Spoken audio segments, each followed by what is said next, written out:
다들 연애하실 때 선물들 많이 주고 받아 보셨을 것입니다. 그래서 또 이 자리까지 계시겠죠. 어떤 선물을 주로 받으셨습니까? 뭐니 해도 선물의 절정은 반지나 귀중한 그 보석 같은 종류의 선물이 아닐까 싶습니다. 여자분들은 백이나 이 보석류가 물던 안에도 그치게 하는 묘약과 같은 힘이 있죠. 물론 제 아내가 그렇지는 않습니다.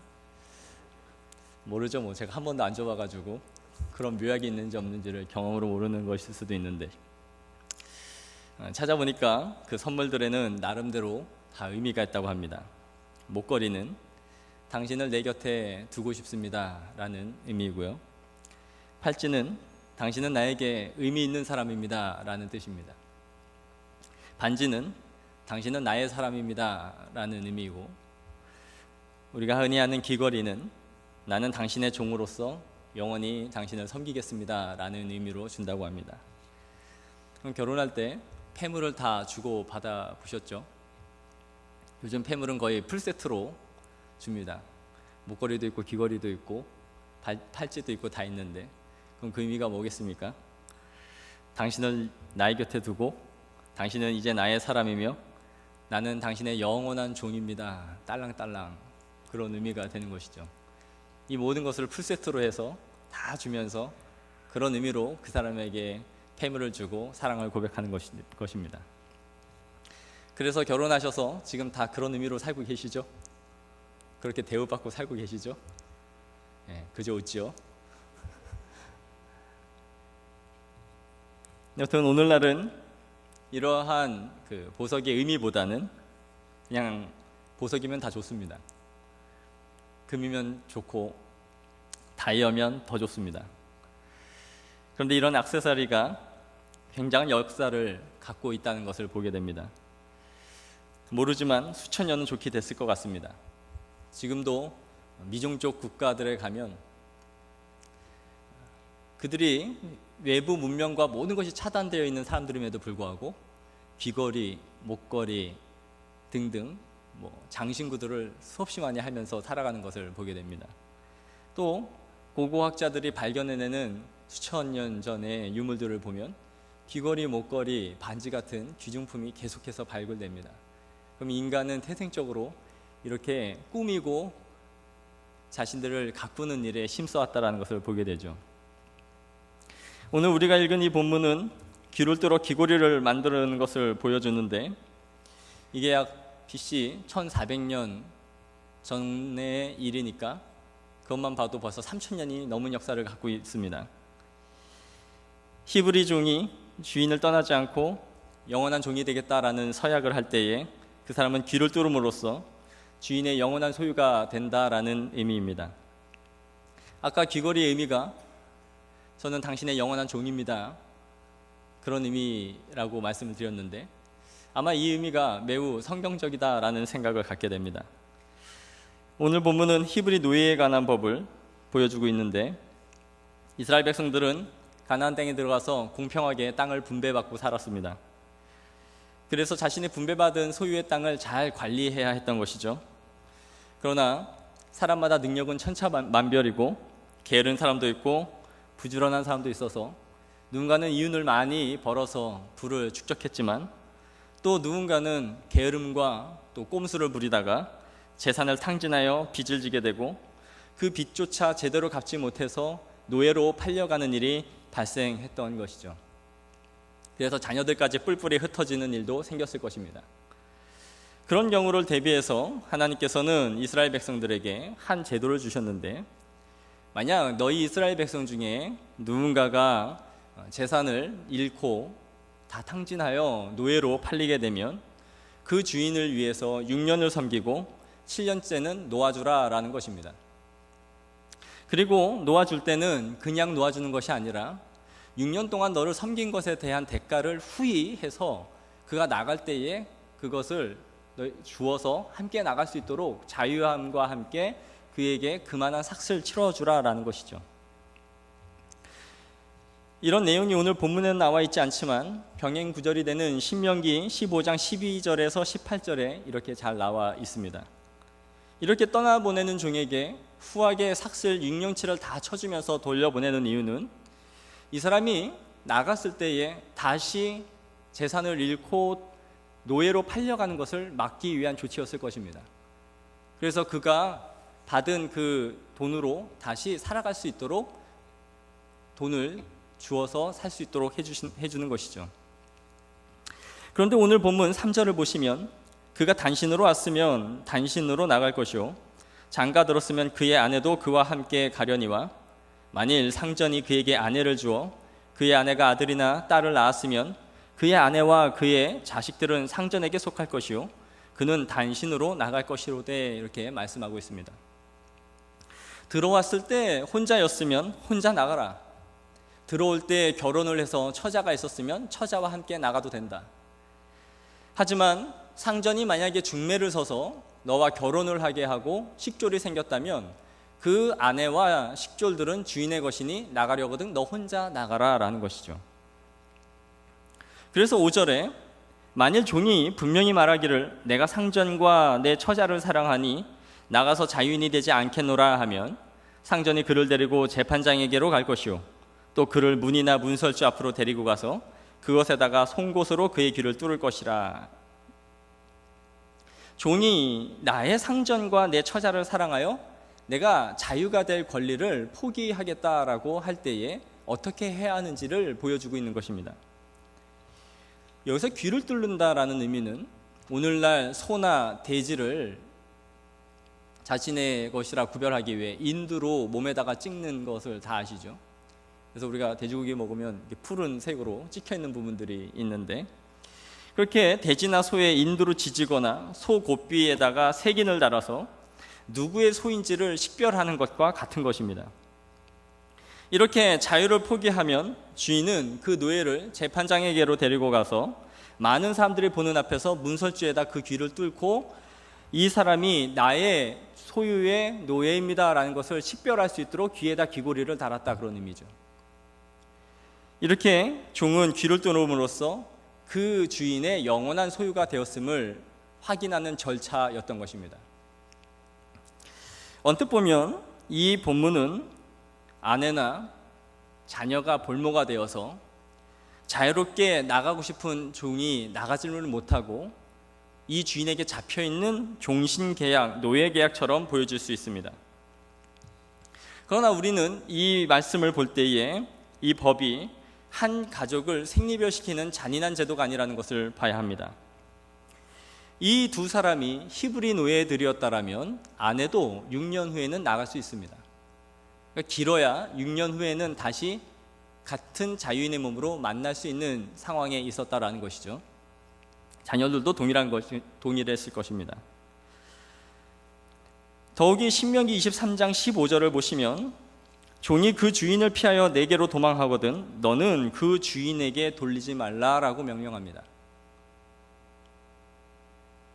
자신을 하도 포갑하고 때리고 고통을 줘서 주인이 더 이상 이 종이 이 주인과는 더 이상 못 살겠다 해서 만약에 도망가서 내가 이곳에서 머물게 해주십시오라고 한다면 그 주인에게 다시 돌려보내지 말라라는 아주 의로운 율법이 있었던 것입니다.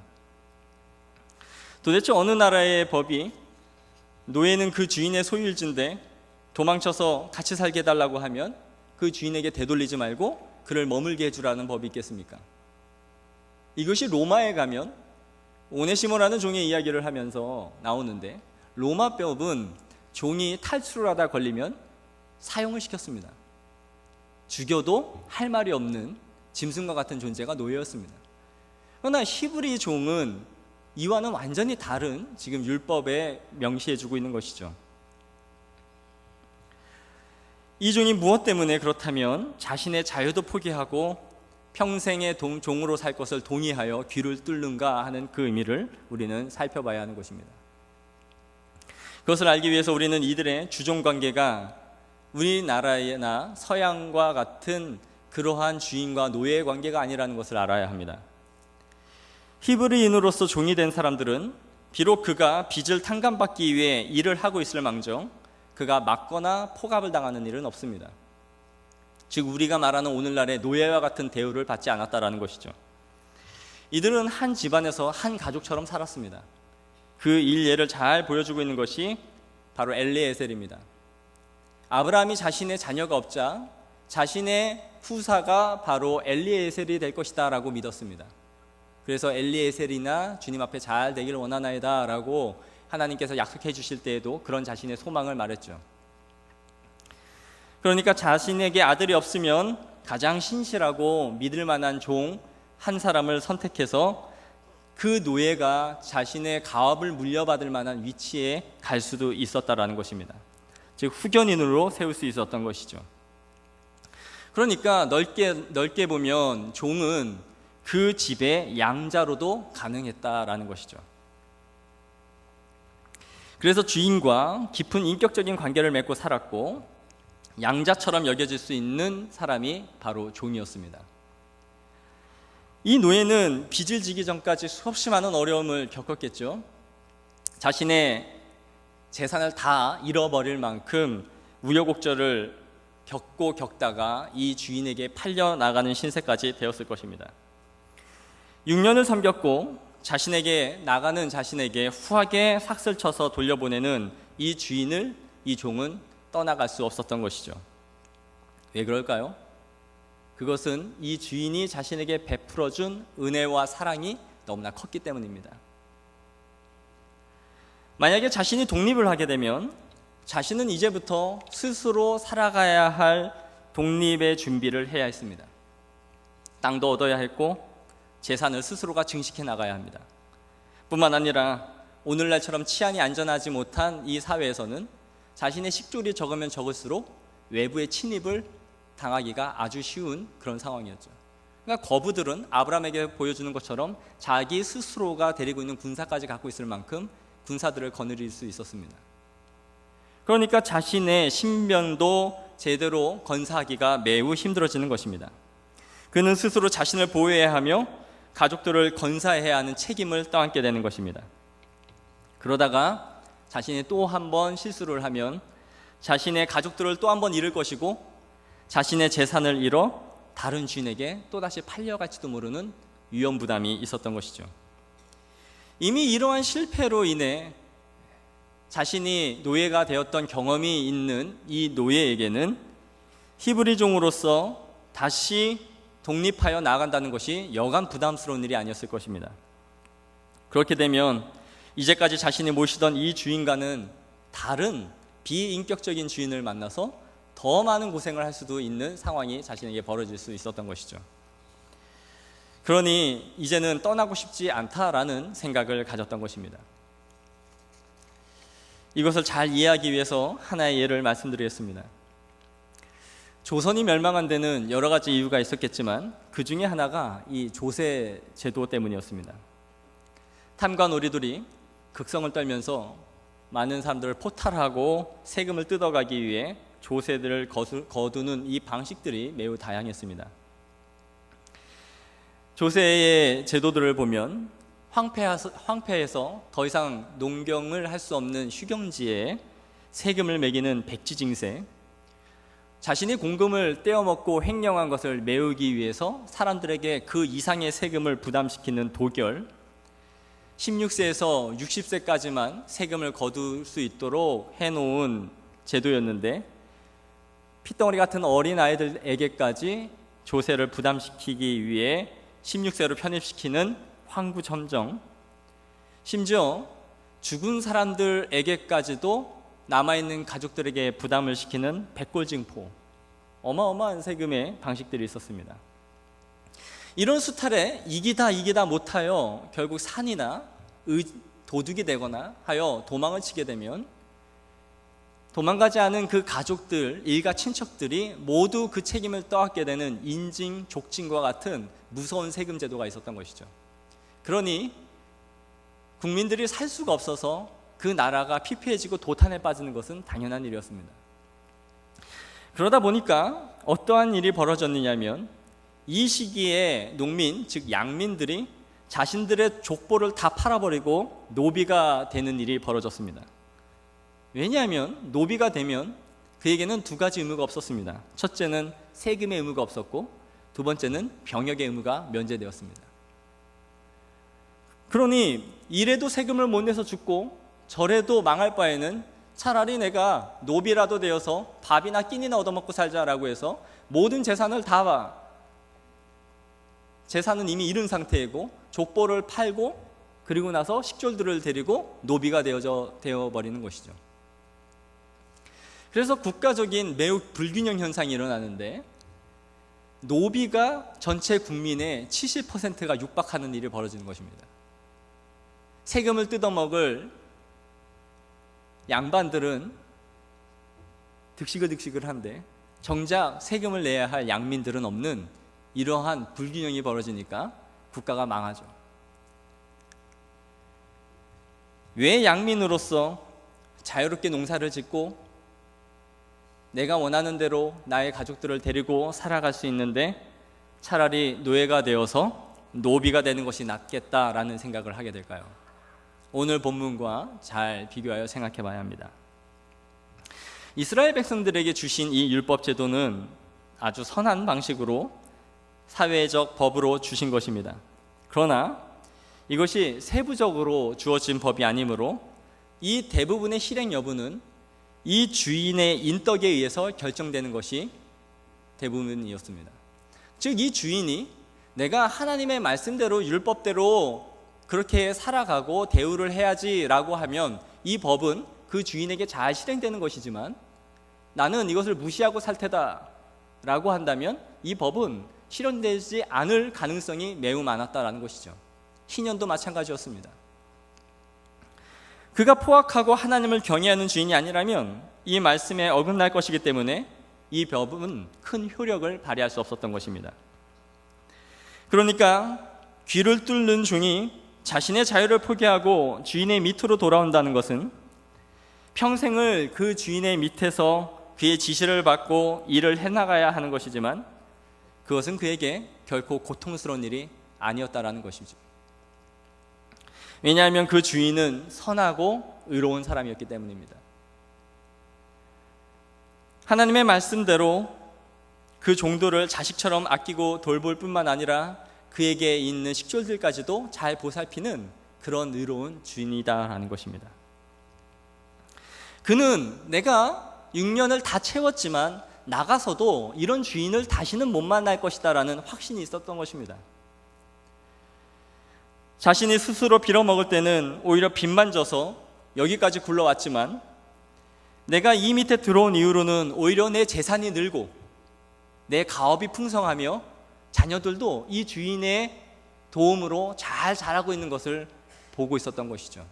그러니 내 스스로 나가서 살아가는 것보다 이 주인 밑에서 평생의 종으로 살아가는 것이 나에게 유익하다라는 것을 이 종은 알았던 것입니다. 그러니 나갈 마음이 생기지 않는 것이죠. 오늘 본문은 우리가 어떻게 하나님을 섬기며 살아가야 하는지 그 의미를 다시 한번 생각해 보게 됩니다. 우리는 하나님의 종입니다. 그러나 하나님은 우리를 인격적으로 사랑스러운 종으로 우리를 대우해 주십니다. 그분은 폭압으로 우리를 다스리시지 않습니다. 우리는 신앙생활을 하면서 하나님의 말씀대로 살아가는 것이 내게 너무 힘들고 고통스럽다라고 생각합니다. 맨날 종처럼 교회에서 봉사를 하고 신앙생활을 내가 힘들게 하고 있다라고 생각합니다. 이것을 하려 하면 말씀이 걸리고 저것을 하려 해도 말씀이 나를 걸려서 도대체 나를 옴싹달싹 못하게 한다라는 생각을 가지면서 하나님에 대한 피해의식을 갖고 살아가는 것이죠. 그러면서 생각하기를 성경은 나에게 너무 많은 것을 요구하고 있고 너무 이상적이며 너무 완벽하다라는 불만을 갖게 되는 것입니다. 그러나 하나님의 말씀의 무게를 느끼는 정도는 자신이 은혜를 누리며 살아가는 양과 비례합니다. 은혜가 넘치는 사람들에게는 이 말씀이 우리에게 가벼운 것이지만, 은혜가 고갈되고 모자란 사람에게는 항상 이 말씀이 나를 억누르는 율법의 족쇄 외에는 아무것도 작용하지 않는 것이죠. 이 율법이 단 한 번도 자신에게 행복과 자유함을 준다라는 기쁨을 누리지 못하는 것입니다. 그것이 율법주의적으로 신앙생활을 하는 사람들의 괴로움이며 신앙의 폐단입니다.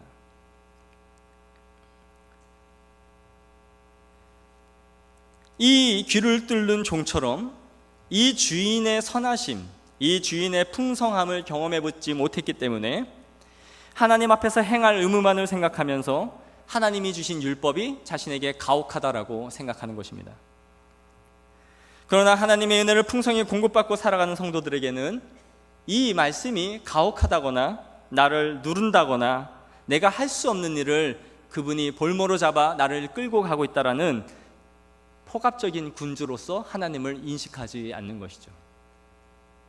우리가 생각하는 하나님은 어떤 하나님입니까? 기꺼이 내 귀를 문설주에 대고 뚫을 만한 자원하는 심령으로 나는 당신의 영원한 종이 되겠습니다라고 나를 헌신하여 드릴 그런 종으로서 신뢰하는 그 주인입니까? 아니면 6년만 후딱 채우고 빨리 독립선언하여 내 식졸들을 데리고 나가기만을 기다리고 있는 그런 종입니까? 하루속히 독립선언을 할 날을 기다리면서 하루하루를 때우고 있는 종과 이 6년이 다 차면 나는 독립하여 나가야 될 텐데 나는 이 주인과 함께 더 살고 싶은데 그때가 되면 내 귀를 뚫어야지라고 마음먹고 있는 사람들입니까?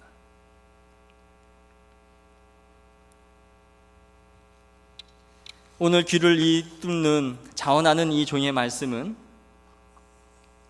출애굽기 20장에 있는 십계명 이후에 주어지고 있다는 것에 매우 의미심장합니다. 십계명은 이스라엘 백성들에게 상한의 법으로 주어진 것이 아니라 최소한의 한의 법으로 주어진 것입니다. 이 십계명은 이스라엘 백성들에게 구원을 얻을 방도로서 주신 것이 아니라 출애굽을 하신 이후에 이스라엘 백성들에게 구원 얻은 하나님의 자녀들이 어떻게 살아가야 하는가 하는 것을 말씀해 주신 것입니다. 출애굽을 다 끝낸 이후에 주님의 능력과 이적과 권능으로 우리를 구원해 주셔서 너무 감사합니다. 주님과 언약 백성으로서 내가 어떻게 이 큰 은혜에 감사하며 살아가야 할까요? 라고 물을 때에 그래, 그렇다면 너희는 이러한 법도대로 살아가도록 하여라 라고 주신 은혜의 법이 십계명입니다. 너희는 무법한 자들과 같이 저들과 같이 살아가는 것이 아니라 하나님의 은혜를 따라 이 율법대로 살아가라라고 주신 것입니다. 단 한 번도 순서상 너희가 이 율법을 지키면 출애굽을 시켜주시겠다라는 조건부로 제시했다거나 가나안 땅에 들어가게 될 것이라는 이 율법대로 이행하면 가나안 땅에 들어갈 것이라는 조건부로 주신 것이 아니라 너희가 가나안 땅에 들어가거든 그 땅이 너희를 토해내지 않도록 하기 위하여 이 율법에 순종하며 살라라고 주신 법도였습니다. 즉 하나님의 은혜를 경험한 하나님의 구원을 받은 은혜를 입은 사람들에게 주신 행복을 주는 그 율법으로서 우리에게 이 말씀을 주셨다라는 것이죠. 그러므로 하나님께서 구원을 주신 사람들에게는 은혜와 사랑이 넘치며 이 법이 결코 무거운 것이 아니다라는 것을 알 수 있습니다. 이 말씀을 통해 우리가 종으로서 하나님의 부르심을 받았으면서도 우리 하나님은 자원하여 귀를 뚫을 만큼 선한 주인이시자 우리의 아버지이시라는 그 마음을 회복해야 합니다. 우리는 어떤 마음으로 이 아버지를 종으로서 섬겨 나아가고 있습니까? 우리는 내가 귀를 뚫고 자유를 포기한 것만을 생각합니다. 내가 6년이었으면 모든 것을 탕감받고 나갈 수 있는 사람이었는데 나는 자유를 포기했어. 주인한테 떳떳하고 의롭습니다. 주인님 봤죠? 저 나갈 수 있는데 당신 섬기고 있는 거예요. 의롭죠? 이 정도면 좋은 종 아닙니까?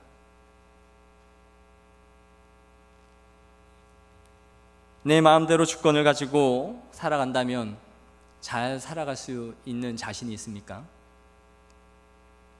주님께서 언제든지 네 마음대로 한번 살아봐라 라고 우리에게 주권을 넘겨주신다면 정말 남 부럽지 않게 살아갈 수 있는 그 힘이 우리에게 있습니까? 내가 주님을 믿었기 때문에 요 정도밖에 살지 못한다라고 스스로에게 한탄하십니까? 주님 곁에 있었기 때문에 이 정도라도 살고 있다라는 생각은 해보지 않으셨습니까? 주님의 은혜가 우리에게 족합니다. 하나님을 떠난 우리의 삶은, 주인의 품을 떠난 이 독립된 종의 삶은 가난과 궁핍과 춥고 헐벗음에 노출되어 있는 삶입니다. 혹 그가 잘 되더라도, 하나님의 품을 떠나 혹 그가 잘 되더라도, 또 그의 삶이 잘 영이 되고 유지된다 할지라도 하나님을 떠난 그의 삶은 일시적인 즐거움만 있을 뿐이죠. 우리는 하나님을 따르는 것이 억지로 죽지 못해 따라가는 사람들이 아니라 그분의 은혜와 사랑을 충분히 받음으로 자원하여 귀를 뚫은 종인 줄로 믿습니다. 그에게는 감사와 기쁨이 있습니다. 그가 종으로서 한 주인을 섬기게 된다는 것은 자유를 포기하는 것만이 아니라 그 주인을 통해 맺는 깊은 사회적 유대감이 생긴다는 것입니다. 누군가가 그를 침입하거나 외적에 의해서 그의 재산이나 안전에 위협을 가할 때에 그 주인은 자신의 자녀를 구함과 같이 이 종을 인도하고 보호해 준다는 것을 의미하는 것이죠. 또한 그 주인은 생계에 필요한 모든 의식주를 이 종에게 허락해 줍니다. 종은 이 주인에게 순종할 의무와 그가 요구하는 일들을 해야 할 일들이 분명히 있는 것은 사실이지만, 그러나 종은 알고 있습니다. 우리의 주인은 의로운 분이야. 나를 책임지는 분이야. 우리 주인은 사람을 험하게 다루는 그런 폭압적인 군주가 아니야. 건강할 동안에 나를 써먹으면서 단물 다 빨아먹고 늙으면 내팽겨치는 그런 못돼 먹은 주인이 아니야. 내가 힘이 없고 연약할 때에도 나를 끝까지 건사하여 데려갈 그런 주인이야. 그러한 믿음과 확신이 있기 때문에 문설주의 귀를 뚫을 수 있는 거예요. 우리가 하나님을 아버지라 고백하며 영원히 섬길 수 있는 이유는 귀를 뚫을 만한 나의 아버지 하나님의 선하심에 대한 확신과 믿음이 있어야 하는 것인 줄 믿습니다. 그 믿음이 있어야 돼요. 이것이 없다면 우리는 언제든지 6년 채우고 도망가기를 기대하는 종으로서밖에 살아갈 수 없는 것이에요.